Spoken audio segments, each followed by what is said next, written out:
YouTube. I'm coming with Daniel Caesar, the rise in the fall of golden child of R&B. I ain't gonna lie, bro. This nigga was on a fucking crazy run. I think it was like 2016, 17. It's like through drowning famine. Natural desert. I can't sing, but nigga, you get the point. Let's go ahead and get into the video. Welcome new people, new subscribers. Disclaimer, all thoughts and opinions that are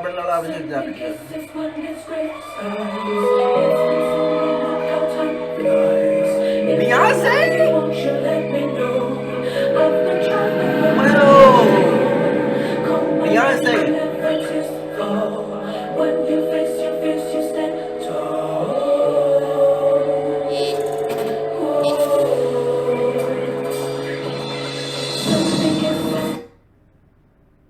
Who the fuck edited this shit, nigga? Nigga, can I play this shit? Nigga, I'm not trying to get my ass copyrighted, my nigga. Hold on. Oh, hell no. You trying? No. Hey, Daniel Caesar has risen and proved himself to be a modern soulful icon. In the ever-evolving landscape of R&B, Daniel Caesar stands as a bridge between tradition and innovation. Drawing inspiration from soul classics while infusing elements of modern production, he consistently creates music that feels both timeless and cutting edge. Daniel Caesar's impact on representation of black culture in the music industry cannot be overstated. With each heartfelt ballad and soulful riff, he challenges conventions and pushes boundaries, leaving a permanent mark on the genre of R&B. But what actually sets Daniel apart in this vast landscape of contemporary music? And what happens when the very culture that gave Daniel the platform decides he's no longer worthy of standing on it? Let's find out as we dive in and explore the life and legacy of the golden child of R&B, Daniel Caesar. You killed this shit, boy. What the hell? You killed this. Wait, did he say something about black people or something? And that's what happened? Like, it just, yeah. 24 years before cancellation. Ashton Simmons was born April 5th, 1995 in Toronto, Ontario. Born as the second oldest of four siblings, his parents raised him in a highly religious household, as his father, Norwell Simmons, became a pastor after his career as a professional gospel singer in Jamaica. So trusted. What can you say about the early career of your dad?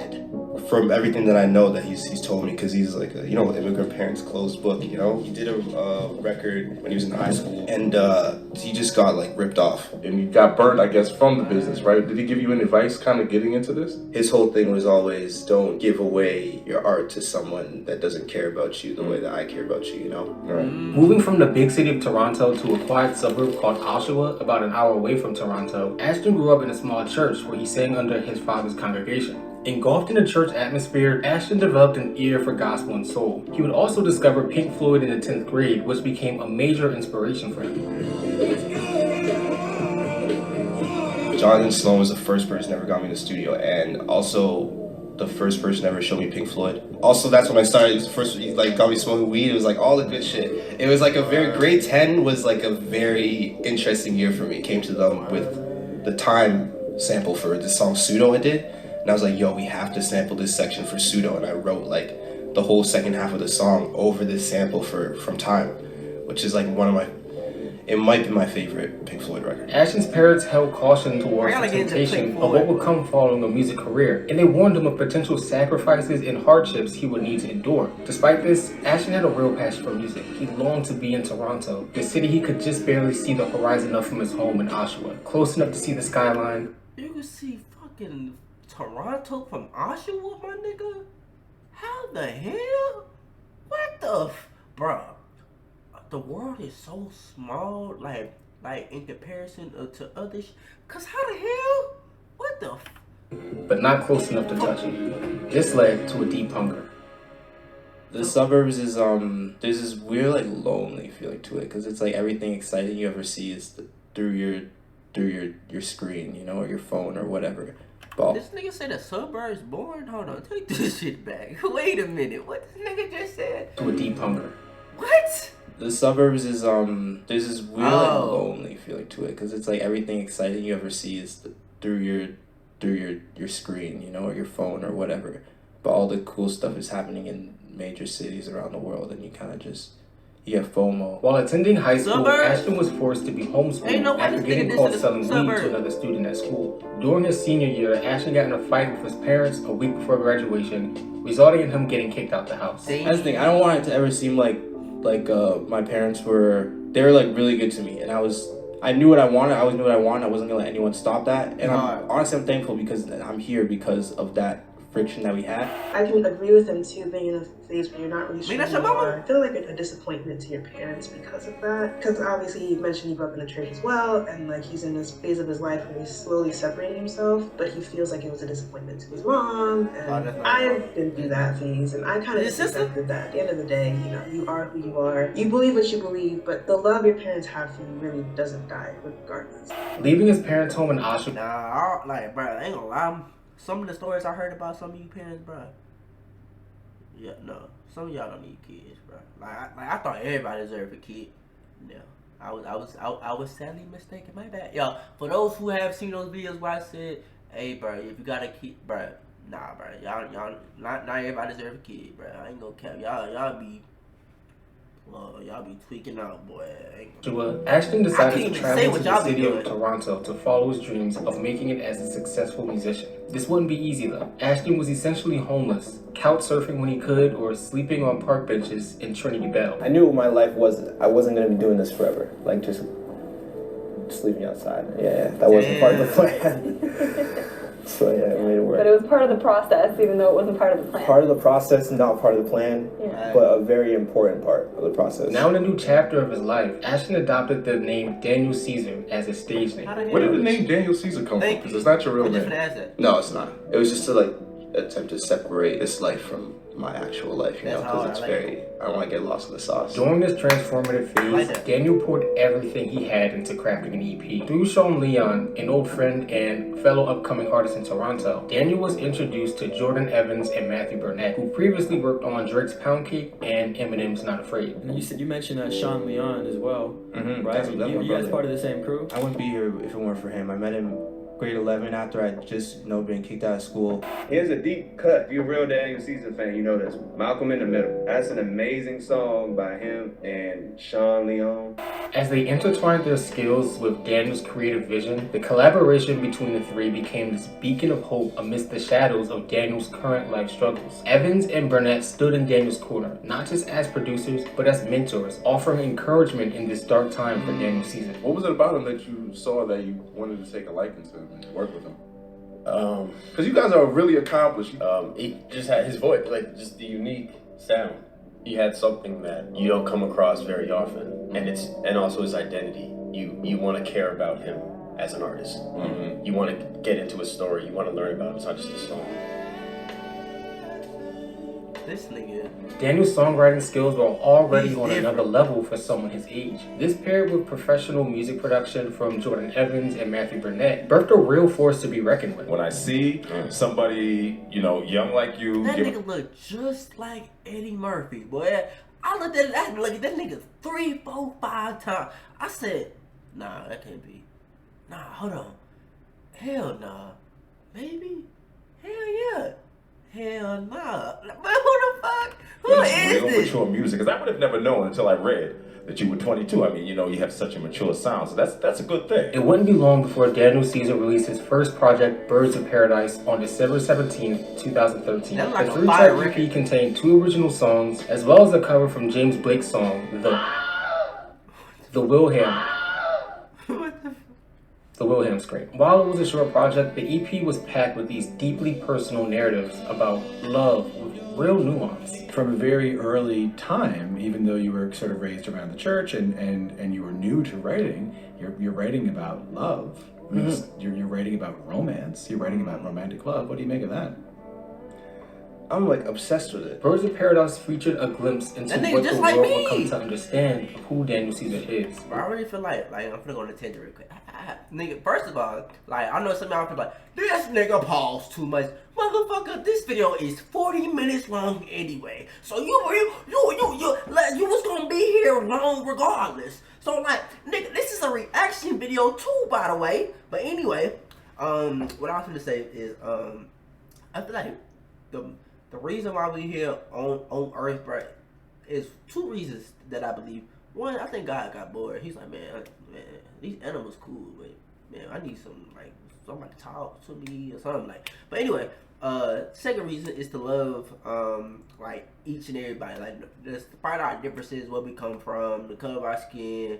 Bro, just imagine how crazy the world would be like if we all like came together. I don't know if y'all know this, but like, well, supposedly this is like, to my knowledge, I don't know if this is a theory or this is real life, but supposedly all the continents used to be together, bro. Imagine if it was still like that, but we was like all locked in, bro. We wasn't fighting over dumb stuff like land, money that's paper, and like we all just came together and just came like built like solar panels and like everything running off of like things that God gives us, like, so like the sun, like we use this like solar beam, like everything, bro. It would be crazy. And I just think, bro, we should practice more love, and not just like love for like others, but self-love too, bro. Just imagine how far we can go in life. Like, bro, life would be so much crazy if we just, like, every time we go out, like, we just compliment somebody. Yo, I like your shoes. Yo, I like your shirt. Bro, I feel like a lot of things that we do once we grow up come from like how our parents raised us, and they showed us a lot of love, but they instilled confidence within us, and that they held us, let us cry even as boys. Like, I know a lot of parents who used to tell their kids when we was younger, yo, you a man, you don't cry, like, you can't cry, like, bruh. And like hearing that so many times as a child, bruh, like, just imagine what that does. So I just think we gotta watch the things that we say, especially to our kids and to people who have kids, and to the people who are older than me who watch this video. Watch how you talk to your kids, and if you have said anything crazy to your knowledge to your kids, maybe you don't think you have. Maybe go talk to your kids. They might see something different. But let's get back to the video. I can talk all day. Introspective writing and mesmerizing production, Birds of Paradise was a literal diamond in the rough. While Daniel's first project gained a small buzz for him, it was his second EP, Praise Break, released a year later in 2014, that really got people talking about the budding Toronto artist. With the majority of the project recorded in Jordan Evans' living room, the 7-track EP dealt with themes of first love, existential philosophy, and most prominently, religion. The title of the EP, Praise Break, carries a double meaning. Praise break as in a break for praise during church, or a break from praise or a break from the faith that he was raised in. Songs like Pseudo and Violet became Daniel's more popular songs from this release, and cemented the lush sounds that Daniel would become known for. And when I first met my current producers, I brought this song called Violet to them. I sat down and did it in like 20 minutes, and it came so easily. So you know when something comes too easy and you feel like it can't be good because I didn't try hard enough. I brought it to my producers and they're like, oh no, this is perfect. In an interview with Billboard, Jordan Evans speaks on finishing the album. Evans and Caesar drove around the city after a bad night and heard the final version in its entirety. That was super special. I realized for the first time what we were able to create, and it was humbling.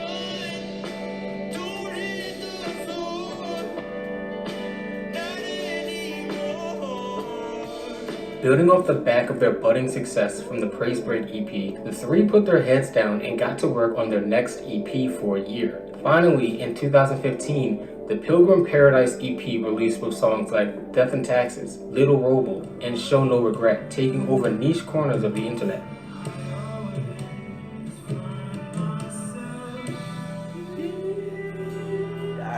I knew it would hit that. For the first two covers is me taking an L, you know, like I'm drowning, I'm falling from a right. And this one, realistically, the concept of the album and the reason the album came about is because I took an L, but kind of trying to push back and just like flip. It's like a mental thing. I'm fighting back. Pilgrim Paradise put Daniel Caesar on a map, and he was ready to get started on his debut album. But little did he know, Daniel was on the verge of an explosive rise to fame.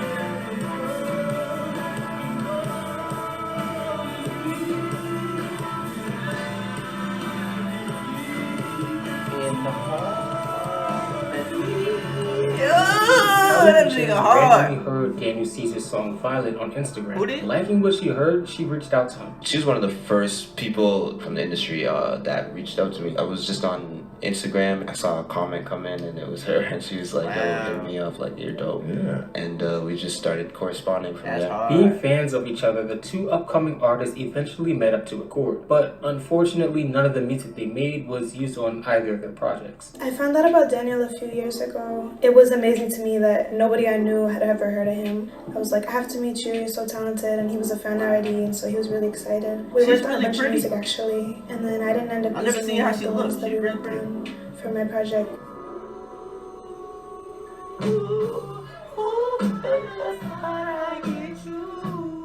Come on. A couple months later, Daniel was just finishing his song Get You when he thought of having Kali Uchis on a song for a duet. I had the song basically finished actually, and I wrote that last section of the song, that This Feels Like Summer. I wrote it and I wanted a girl to sing it, so I sent it to Kali, and then she sent back like 2 verses because she liked the song, and it was very, very, like, they were so fire, so we had to rearrange the whole thing and make it work. Ladies and gentlemen, Kali Uchis. Alright.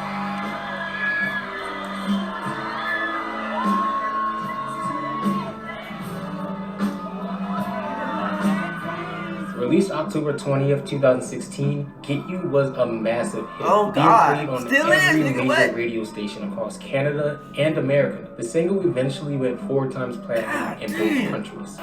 When he first came out, I see why people thought he was an industry player.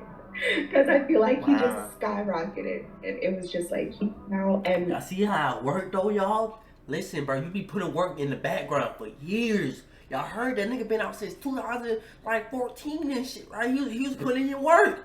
And then, like, people already, like, you know, like, local people, little people here and there knew about him. But then, he had Get You. And niggas thought, oh, this nigga industry play. Y'all see how this shit be working, bro? Bro, I'm trying to tell y'all, bro. Keep putting work in each and every day, bro. I promise you, gonna get to where you want to be. And look, people gonna think you an industry player because you cause especially if you like start from the bottom and you just keep on getting better with time, bro. You gonna be a cold motherfucker. Like, I think it's so important, like when you in the stages of growing and also like evolving, like to also try to get better, because like you would take so much more with you once you get up. Cause like, say like you just a rapper and like you blow up on your blow up off your first album or first song. Like, nigga, you don't have that many flows. Like you don't got that much to you.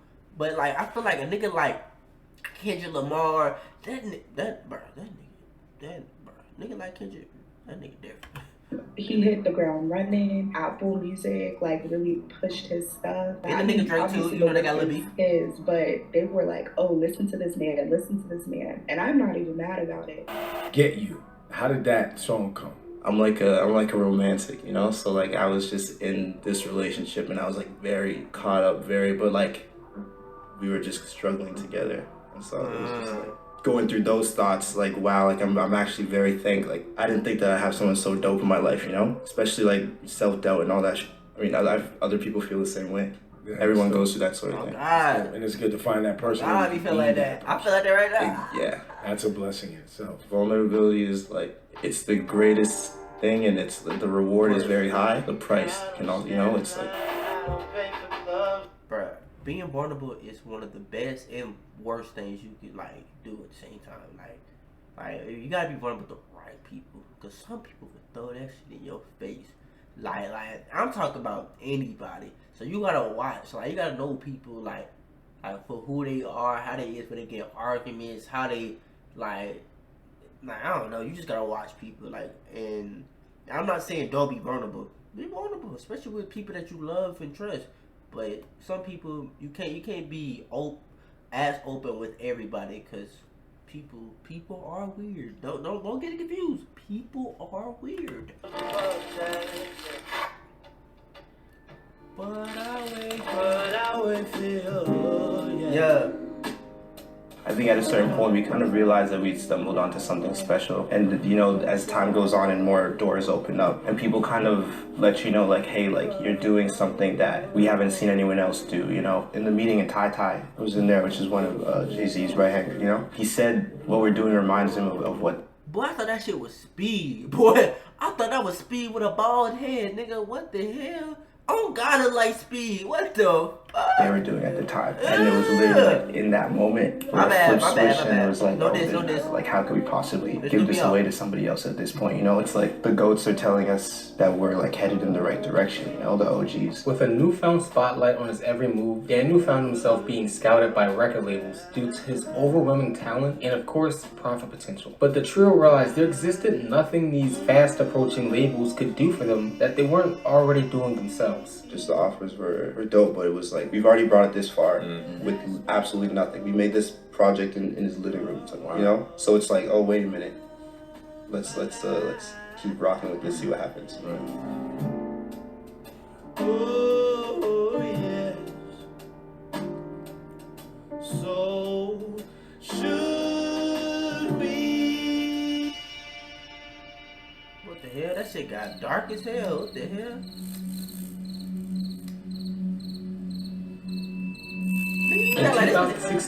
This nigga died. This shit got dark as fuck. Like, quiet as fuck, nigga. What the?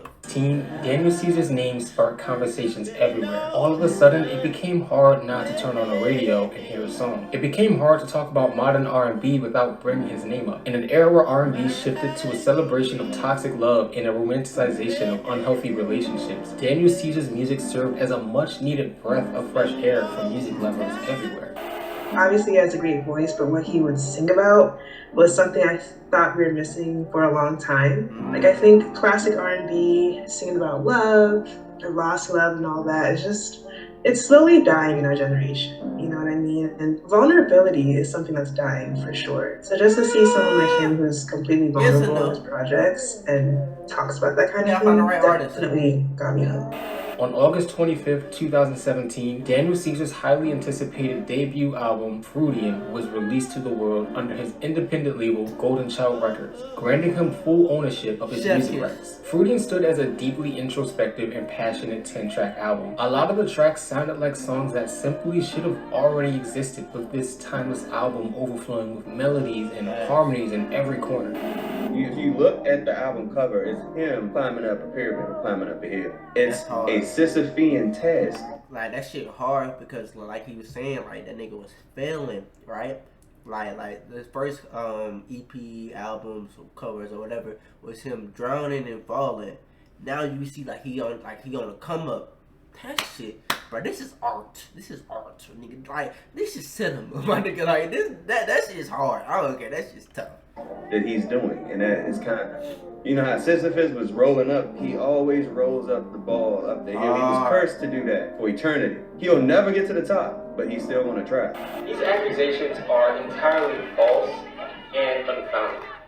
Now, I understand that there have been a series of people who have been struck by lightning bolts, had fireballs cast upon them, and also understand that there might be a small, tiny parallel between the people who are a part of my Patreon and also completely immune to these random spells that have been cast on the general public by God. What is happening right now? Put your goddamn hand down. But it's a wildly insane accusation. Laughable. Even to me that I've been learning dark magic, casting horrendous spells upon people who aren't a part of my Patreon, and giving the people who are a part of my Patreon some type of immunity or something. I don't. Nigga, your editing is crazy, nigga. I thought this was actually part of the video. And that's no hate to you, but keep doing what you doing. You a hard ass nigga, no diddy. Running so deeply mature and polished, Freudian caught the attention of musical legends, cultivating not just a fan base of everyday people, but a celebrity fan base as well. Stevie Wonder, enchanted by its maturity and polish, found Freudian to be captivating and inspiring. Someone brings him in the door, and I was so shook, man. I was so shook. And he's like, you know, he's doing his thing. He's like, play that Get You joint again. They wheeled it and they played it twice on the air, and he's in there. and he's doing, you know, like the Stevie Bop, and I couldn't contain myself. Rick Rubin almost immediately recognized the depth and sophistication of the album. He reached out and we basically just, you know, drove up there and we were just like, hey, you know, I just wanted to meet you guys and get to know you guys. And we were just like, okay. And then he was just like, you know, do you have anything to play? And we just played him early demos and, you know, just basically said, like, help us. President Barack Obama gave Daniel Caesar praise and featured his music on his favorite songs of 2017 playlist. 2 of your songs were on President Obama's favorites. What was that like when you found that out? Yeah, I woken up like an hour or so, and then just a bunch of text started pouring in, and then someone sent a screenshot of the Facebook post. Erykah Badu was drawn to the stylization. Erykah Badu. You one of those, shawty. Damn, that's your grill? Bruh, some people just know they fine, bruh. Bruh, look at this beautiful one, black queen, y'all. Yeah, she be tweaking it out sometimes, I ain't gonna lie. She be saying some wild shit. But look at this woman. You can't, bruh. My God. I just, like, let's just pause for like 5 seconds. Let's just look at the locks, man. Like, just look at. As y'all can see, I love my black queens. Shout out to all my black queens out there. I love y'all. I love y'all. Especially the earth, like the earth. But listen. I got a girl. I love my girl. Like all the other girls, y'all. Like disrespectfully.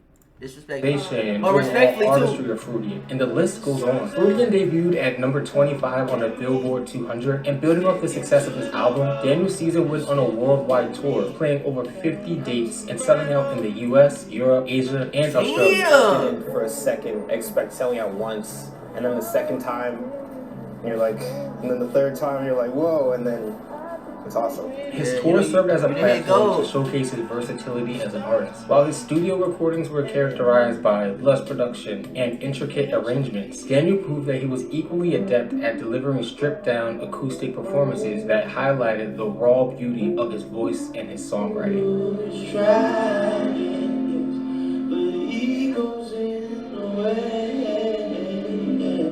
But perhaps the most significant aspect of Daniel Caesar's tour was the sense of community and camaraderie it fostered among fans. When I heard like Japanese denim, I was like, oh shoot, like this is great, like my blue jeans. I was like, wow, is he talking about jeans? He's not talking about jeans, but it's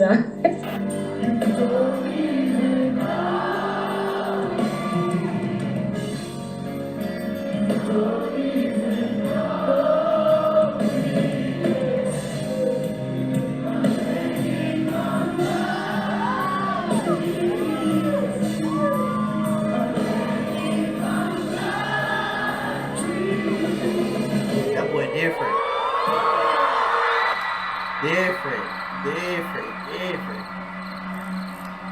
1 year before cancellation. And the Juno goes Daniel Caesar! Why you act like you know you're gonna win that shit, boy? You knew you were gonna win that shit. Come on now. No cap, no. I'm not even trying to be funny. I ain't seen not one black person in that damn crowd. Like, what the hell? Hold on. Hey, y'all look at the crowd. Y'all tell you if y'all see a black person. Like, I'm just saying. Like, that shit just threw me off. I looked at the crowd. I said, damn, not one. Daniel Caesar. I'm gonna even pause it. Okay, that's one. I'm talking about like at the stage.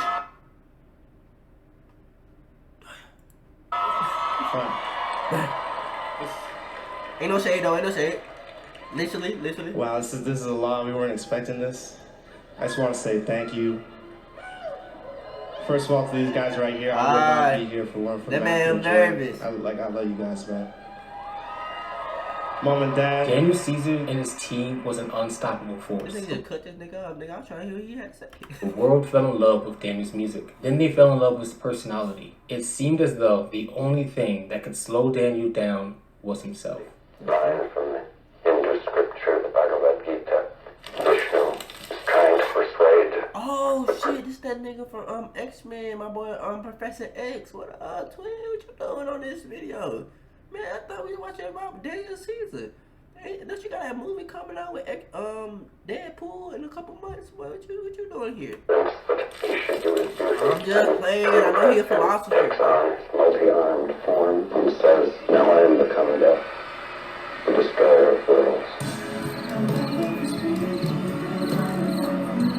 How did it go from 1 year to 9 years? I mean 8 years. In 2011, Yes Jules, a growing social media influencer, tweets out hateful comments towards black women. These aren't hold on, damn. Wait, what the fuck? Wait, what? White thoughts. Damn. Why do all these black girls hate me? I've been so nice. Why I got this cool light skinned dude? Hold on.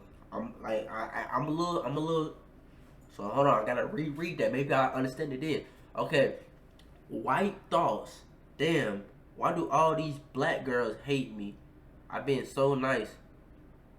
Walks out the. What's the hate for? I don't get it. I don't get it. Y'all explain that to me. I don't get that. Just cause you go out the walks out the club to light skinned dude. Like was that supposed to be your man or something, or like supposed to be only specific to the black girls or something? Like hateful comments towards black women. These aren't the first negative comments on the black community. Hold on, it's a guarantee in any situation I walk in the room with a group of girls. Room has men from every ethnicity. Black men be lying straight to Jews. Unfortunately, they wouldn't be the last. If you don't know who Yes Jules is, I envy. But in the words of Court Kim and Imani Shante, Yes Jules is the epitome of a culture vulture. She wears it as a badge of pride. Who is that? In 2017, Yes Jules gained more notoriety as a music promoter and found herself on a chopping block on Black Twitter when tweeting, "So, am I allowed to wear this shirt?" Wait, Yes Jules is white or black? So, because niggas lie a lot. If she white, it's crazy. I ain't gonna cap. Niggas lie a lot is crazy. Wait, so am I allowed to wear this shirt at a festival tomorrow or not? After receiving a proper roasting from the black community on Twitter. Oh, she white? Oh, hell no. I'm with the black girls. What the fuck? Hell yeah, what the fuck? No, you can't wear that shit. No. What the fuck? She posted a quote-unquote teary-eyed apology video on Instagram. I am so sorry. I understand completely. No, the fuck you don't. 3 years later, Yes Jules invites Soulja Boy on her 1 a.m. radio program, then decides to do a freestyle. They never not working. Yeah. Because my ass is fat and my skin ain't black. I'm the vulture that you're They never do nothing. They never give back. They keep them in blacks. Once again, Yes Jules found herself catching a backlash from the internet. At this point, you may be asking yourself, what does Daniel Caesar have to do with any of this? And what was he even doing at this time? Unfortunately for Daniel, he was busy being the butt of a joke on John Mayer's Instagram live show. Caesar for the first time, you heard him sing a little bit. Yeah, very gay. I'm sorry, did I say that out loud? No, I'm just kidding. What I said? Yeah. Did I offend you? Daniel's from Toronto, and he literally... Hold on. He's literally... Hold on. Are both parties drunk?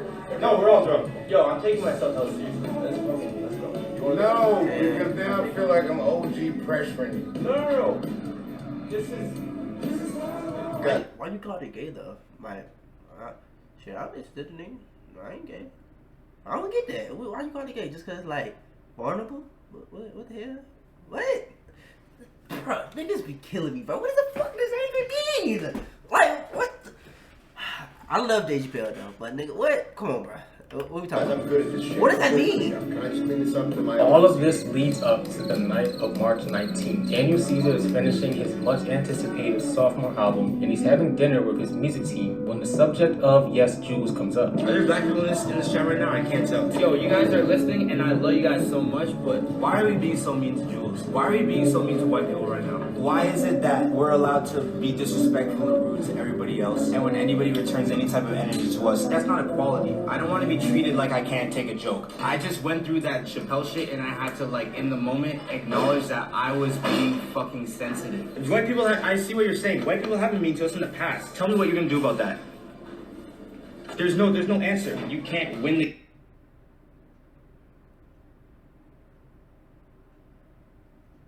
Yep. That'll get it done right there, buddy. Yep. Nigga said, wait, did this nigga say white people been mean?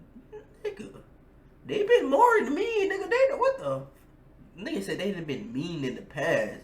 Boy, bruh, half the shit that I know about what white, bruh, I don't even hold it against, like, like y'all, like if you ain't like that, then we cool. But yo, the things that I know, bro, they couldn't even tell, bro. They didn't even tell us in school, bro. Get on your history. Oh my God, like most was evil as hell. Oh my God, take that shit back one more time. Hold on. I'm gonna take it back right here. There's no answer. You can't win the game by choosing to not accept the winning team strategy. And so the winning team strategy? Oh my God. Nigga, who the fuck? Oh yeah. You're packed. Yeah, you're packed. Yeah. What? I'm gonna say it. And you can cancel me. I'm making music right now. I'll put it out. You guys don't have to listen to it. Cancel me. Make me broke. And they did. He thought he was bigger than the program. Oh my God. He thought he was bigger than the... Nigga, why would you ever say some shit like that? Nigga, do you know who... Bro, I didn't even know you said this. I heard you said something about black people. I know it's like this. What is wrong with you, my nigga? Boy, this must be like what's that nigga from YSL? This must be mystery in your history because you must not know your history. What you got going on, boy? You don't know about Trayvon Martin, Emmett Till? What's going on with you? Ah, you tweaking. You bugging out. Nah, I can't even support that. What the fuck you got going on? Hold on, take this back one more time. What did this nigga say? Like I can't take a joke. I just went through that Chappelle shit and I had to like in the moment acknowledge that I was being fucking sensitive. White people I see what you're saying. White people haven't been to us in the past. Tell me what you're gonna do about that. There's no answer. You can't win the game by choosing to not accept the winning team strategy. And so that's what got me. The winning team strategy.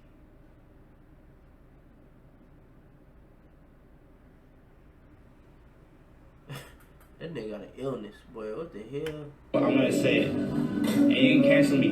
I'm making music right now. I'll put it out. You guys don't have to listen to it. Cancel me. Make me broke.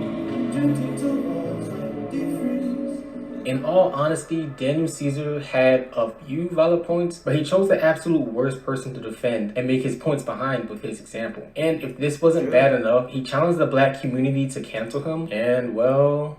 This is all Dave Chappelle's fault. Daniel was having a great, quiet, low, under-the-radar career. Word. Really? He was eating lunch in like a cafeteria. I don't know what school he was at. Like, whoever was at his high school chilling was like, you know what, that gay comment... I'm with Yes Jules. Wait, what?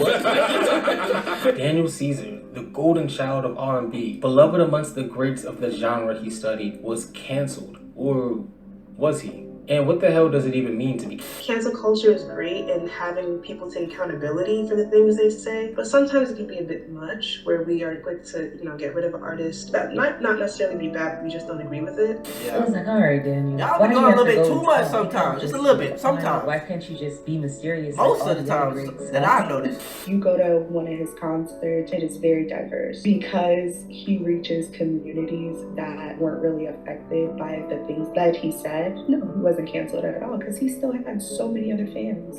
Have you ever heard the argument of this generation would never let Malcolm Little become Malcolm X? We're like very ruthless in terms of political or social topics to the point where somebody doesn't necessarily get the chance to grow into somebody great. A lot of people in history who've done amazing things have less than ideal backstories. So I think to an extent that quote is very true. If we just jump on canceling someone the second they say something or do something that we don't agree with, then we miss out on seeing someone's growth, and seeing them develop. Exactly, like nigga, people gon' make mistakes. What he said was a mistake, but he could grow from it. He like to try to cancel somebody for their beliefs. I don't know. Some beliefs be crazy. Ain't gonna lie. Like the racism shit, nigga. Ain't gonna lie. You should get canceled for that shit. Ain't gonna cap. Like, some things are cancelable. Is that a word? Cancelable. Some things are cancelable. But like other things, bro. Hey, you messed up, girl, from it. You said this, did that. Okay, kudos. Alright, we forgive you. But the wholesome shit that a nigga said 12 years ago, 8 years, maybe even 4 or 5, bro. Like that's doing too much, bro. Nigga probably grew like, bro. Even I think around like 2 to 3, bro. We doing too much. Everyone was able to be famous, and they dug through everything that you've ever said, everything that you've ever done. Exactly. There will be some things that people will be like, whoa, why exactly. would you do that? Why would you say that? And you know, it's out of ignorance. Some things we just truly do not know. Exactly. If you see like Golden Child, like our crew, it's very multiracial. Like we're from Canada, you know, we get along. If I like you and I like what you're doing, the fact that you're a different culture for me that isn't enough for me to not benefit from what you have to offer the world and vice versa. Y'all, this might sound slow as shit. I ain't gonna lie. This might be the dumbest shit I've ever said on record. This might be the dumbest shit I ever said on record. Cause I ain't did my research. But did Canada have fucking racism? Did Canada have racism? I feel like they did. Like I feel like they had to. Like, but is that just the you? Bro, I gotta do my research, bro. I ain't gonna cap. They had to. Maybe. I gotta do our research. When we are thinking about these situations, we're lacking grace because we don't understand that everybody's not coming from the same background, even though we might look the same. Okay, y'all be mad at me, bro, but bro. I'm sorry, but I gotta look that up, bro. Did Canada have racism? Like, so they did have that shit. What? What they got what? No way! Y'all had them too? I swear to, I did not think they had.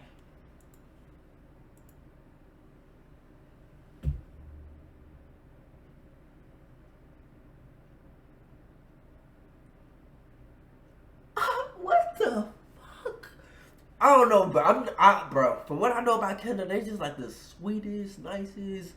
What they be saying, bro? I forgot what. Like they just be talking so nice, but y'all had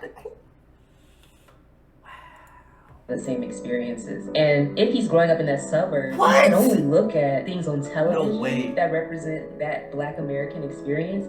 So yes, of course, he's gonna have these influences. Oh, I love the way this sounds. This connects to me in some way, but not having anyone to explain to him why it might sound that way, or why it's important for you not to say certain things because you're offending the very people that you know are influenced by in your music. Eventually deciding to stay quiet on the matter, Daniel Caesar released his sophomore album on June 28, 2019. While the album didn't receive nearly as much critical acclaim as Freudian, Case Study still proved to be a beautiful, thought-provoking album. That was an amazing album. Went to the tour to see it. Beautiful performance. But it was just released at a terrible time in his career. Like, he legit fumbled the bag. And he paid the consequences. Like, I can't say that Daniel Caesar makes bad music. He just makes bad decisions. And if he didn't make that comment, which I'm sure you're going to touch on, he would have been in a completely different space in terms of his career right now. In an attempt to clear his name, Daniel Caesar appeared for an interview with Tom Powell. You saw a friend of yours get attacked online. Yeah. Who was white. Yeah. For wearing a shirt with a slur on it. Yeah, there's a lot, and I don't even want to. Sure. People were hurt that you said that. Maybe I was just confused because everybody's been through this, but people say things to you to hurt you personally throughout your whole life, and I've heard much worse things said about me to me. That if I heard somebody else say that, I wouldn't get on my computer and tell them to kill themselves. That's all it is. Whoa. There's nothing like there are very few things that anybody can say just about their opinion on the world to make me tell them they should kill themselves. See, and that's what I was saying. Like what you did say was crazy, but I would never tell a nigga to do nothing like that. What the fuck? Like, whoa, y'all see, look, that's where like y'all be doing the absolute most, because like who knows what type of household he was raised in? What like maybe like who knows? Who literally knows? Like, and maybe that's just his view on the world. Maybe his world is sweet, and there's nothing wrong with that. Like who are we to be like? No, the world's like that.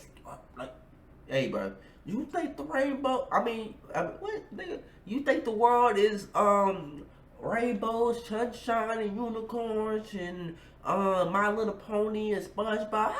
Like, if you think everything like that, and Like shit, go crazy. Cause there's other people out here thinking the world like regular show and everything terrible. Some finna pop out the blue any second. I'm in the very middle. This shit good right now. Shit, I'm cooling. Life is beautiful. Then when things get bad, I'm like, dang. But hey, we gonna come out of this better.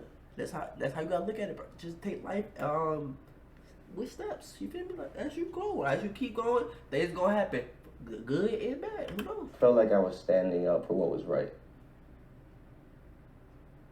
But is it worth it? I don't know. And was it right? Like, you got to get those kind of perspectives. You got to hear from people who don't agree with you, right? Whole interview was him denying accountability, saving y'all some time. Yeah, I was just gonna say like, what you mean stand up for what's right? Cause what you said was kind of crazy.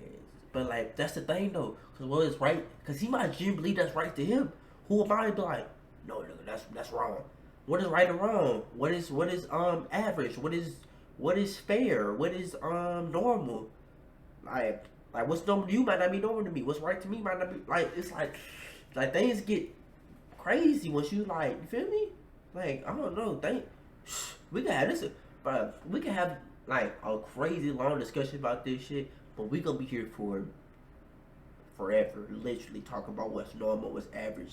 Like things are all over the place. I love how he told black people to stop listening to his music, so we did, then he got mad. It's not even like the public canceled him for no reason. He was defending a girl using the N-word and said black people need to get on a winning team. That is Daniel crazy. Caesar refusing to take accountability was like putting a nail in the coffin for him. Yeah. People were not happy with his response, pushing him to the side to make room for other upcoming R&B artists to be championed in place of him, like Giveon and Black. The negative reaction to his response only made Daniel more cynical and sent him in a spiral. One of his best songs is a feature on Omar Apollo's album. He thought he was invincible until his career tanked for a moment. He's reflecting on like an overdose that he almost had. This is like after the release of... Damn, really? Nigga, you told them niggas to make it go broke. What the hell? You told them niggas to stop listening. I guess you say things don't mean it. But dang, bro, like, see, bro, like the what the internet would do to you, bro. CS1, he was like, after CS1 released, he was talking about the drip of the IV. He was in an ambulance. He could have lost his life. I don't know if there's a lot of interviews out on that, but it was definitely put through that song. Like, yeah, this shit fucked me up. And if all of this wasn't bad enough, the world began entering the start of a which put everyone on lockdown. With all of this, the once golden child, Daniel Caesar, decided to fall back and regroup. As you should. In April of 2023, Apple Music released an interview featuring Daniel Caesar sitting down with Nadeska to reflect on his controversy from 2019 and speak on what he had planned for the future. Also, as a side note, can we take a moment to appreciate the journalistic growth of Nadeska Alexis? Seeing her go from a co-host on Everyday Struggle to a radio host on Apple Music One Radio was such a pleasant surprise. I watched one or two. What are you yelling about? I never said that you don't talk about music. I love to see growth, bro. I love to see it. Real ones know what I'm Shout out talking to about. her. Because imagine having to sit and mediate Whackademics and Joe Budden every week. If y'all think y'all know my content, start quoting me on shit, on videos I've talked to. Damn, App was skinny as hell back then, boy. What the hell?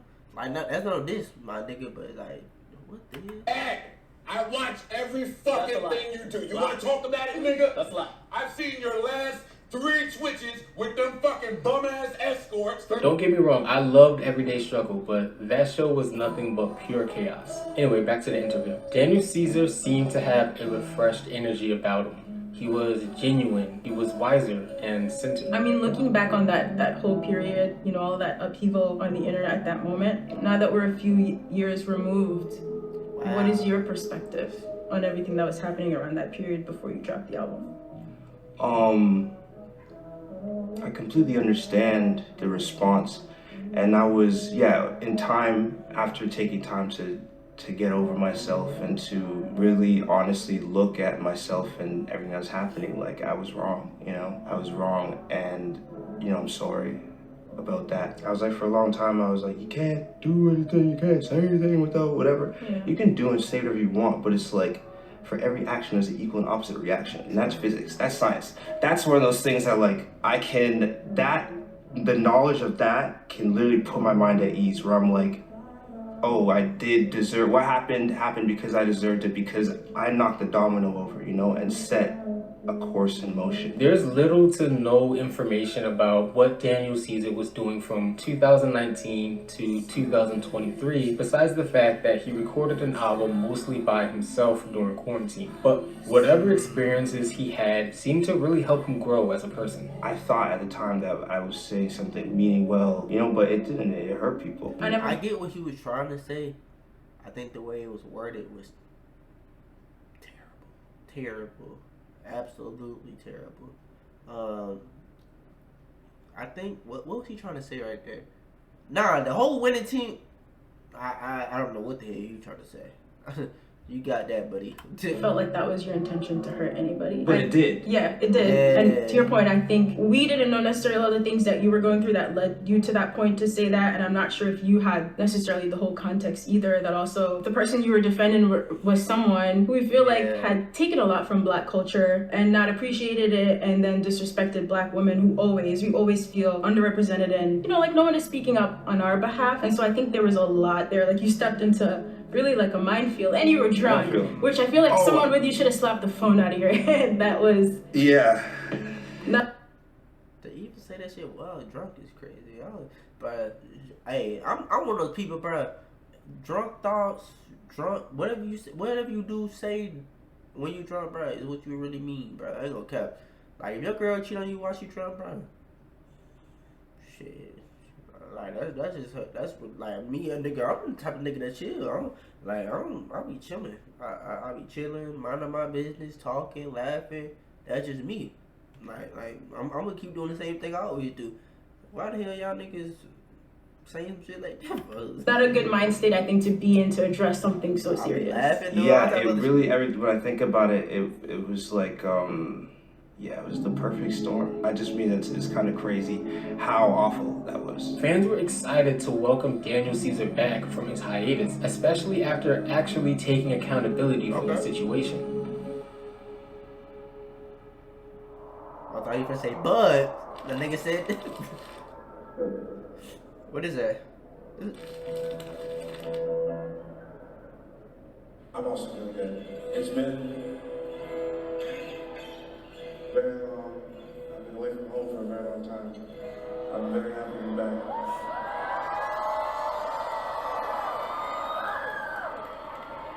Releasing his third album, Never Enough, on April 7th, 2023, Daniel Caesar's album was greeted with positive reviews. It marks as a redemption arc for a flawed man with equally flawed views to make a case at proving he's mature. Exactly. He stepped back for a little bit. I feel like I hadn't really seen him in the public eye that much. And then when he came back and he dropped that album, he popped his shit. It's like, okay, y'all are mad at me. Let me go take this little break. I'm coming back. I got a song with Justin Bieber. I got Summer Walker on my album. I got Ricky Rose on my album. I got Brandy on my album.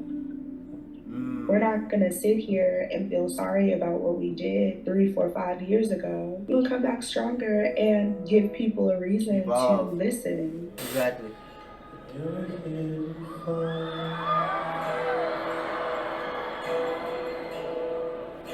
And that's why y'all listen. Like bro was saying, he almost OD, bro. Look how you can grow and come way further than you thought you could in that. Like, that one moment, bro, do not define who you are for the rest of your life. So no matter where you are in life right now, bro, you can go on and do amazing things, bro. Like he was homeless once, he got out of that. He got cancer once, he got out of that. Bro, you gonna keep going through ups and downs, bro. So I know some people might be watching this, they feeling down, like, oh, bro, life can't get no better. It can. It can get better tomorrow. Who knows? Like things just happen. Like you just gotta remain faithful and to always pray and always keep a good head on your shoulders, and to also put good and positive thoughts into your mind. Listen to good and positive people, and surround yourself with good and positive people. Facts.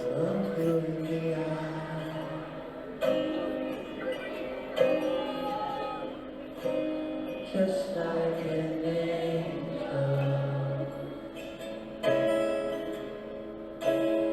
And I like that weight kind of like damn, I miss Daniel Caesar. Never Enough was a lot more raw and experimental than his previous records. You could tell there was no solid meaning he was searching for when making this album, but instead a search for understanding. I think he's not gonna be a super in-your-face celebrity, in-your-face artist, but I do think he's just gonna be one of those people that's like, here, I'm making music, I drop when I drop, continue to be the extremely talented person that I am. And I really hope that he does that, because he deserves it. I like her energy, she could. I feel like.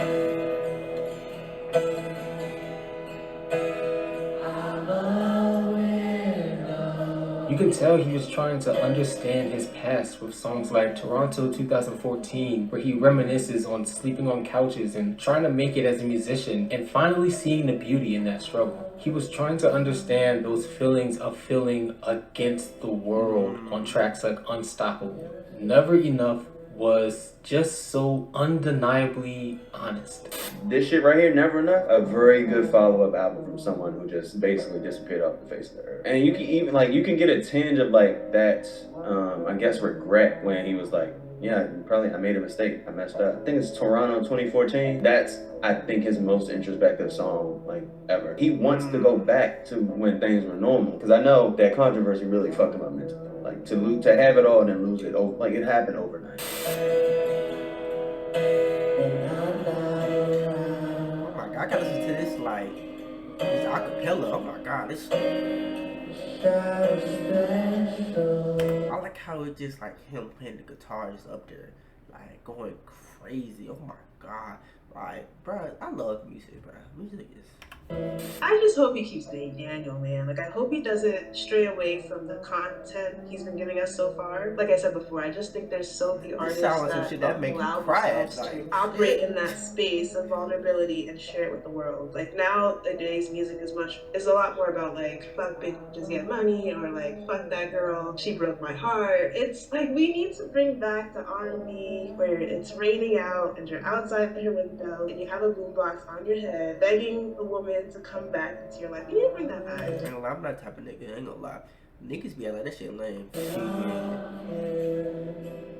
I'm like, baby, come back! Nigga, one can only imagine being at the top of the nah. world and championed, only for it to be flipped around in a day, banishing you to the slums of hell we call isolation and defeat, where motivation seeks to exist, where everything you work for seemingly vanishes in a day, where no matter what you do, it feels like it's never enough.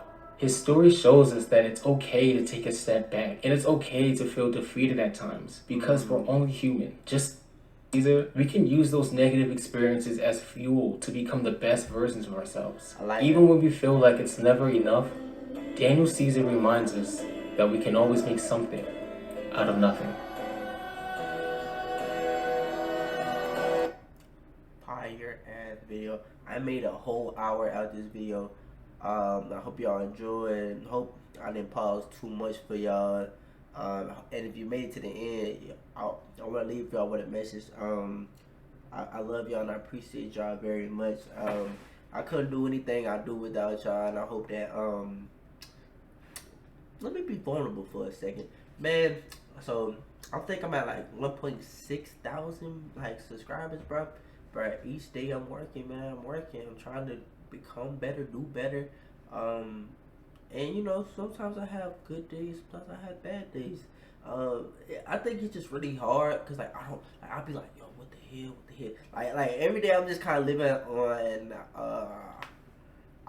not autopilot, but I kind of like where I'm just like don't know what's gonna happen next. And that's like a beautiful thing, but also a scary thing at the same time, because I decided not to go to school, but at the same time, I really believe in like what I'm doing, and I feel like it could go crazy. But for all those who do like love and support me, bro, I want to let you know I really appreciate y'all. And if you made it to the end and you heard this message, thank you for listening. And I'll see you next video. We out.